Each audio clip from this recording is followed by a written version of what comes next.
Hello everyone, आज हम बात करेंगे क्लैरिटी ऑफ एक्सप्लेनेशन।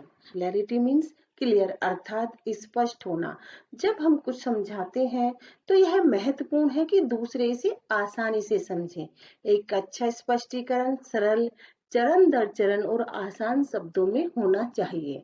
स्पष्टता क्यों महत्वपूर्ण है? क्योंकि अगर लोग हमारी बात नहीं समझते तो उद्देश्य खो जाता है। स्कूल में अगर शिक्षक किसी विषय को स्पष्ट रूप से समझाते हैं तो छात्र बेहतर सीखते हैं। अगर कोई छात्र स्पष्ट उत्तर देता है तो शिक्षक खुश होते हैं। तो हम स्पष्ट रूप से कैसे समझा सकते हैं? विषय को अच्छी तरह से जाने। अगर आप विषय को समझते हैं तो आप इसे बेहतर ढंग से समझा सकते हैं।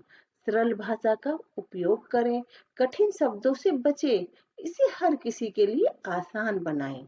चरण दर चरण जाएं, जल्दबाजी ना करें। एक विषय को समझाने के लिए समय लें ताकि छात्र समझ सके।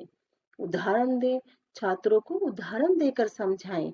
उदाहरण बात को समझने में मदद करते हैं।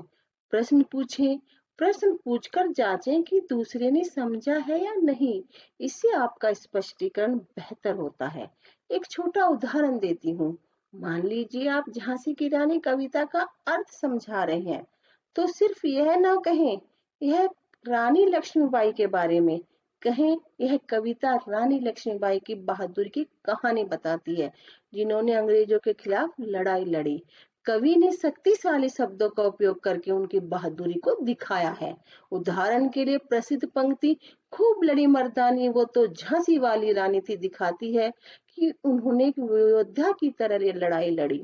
इस तरह का स्पष्टीकरण श्रोता को कविता का संदेश अधिक स्पष्ट रूप से समझने में मदद करता है।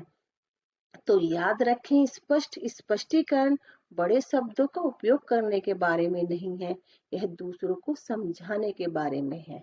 धन्यवाद।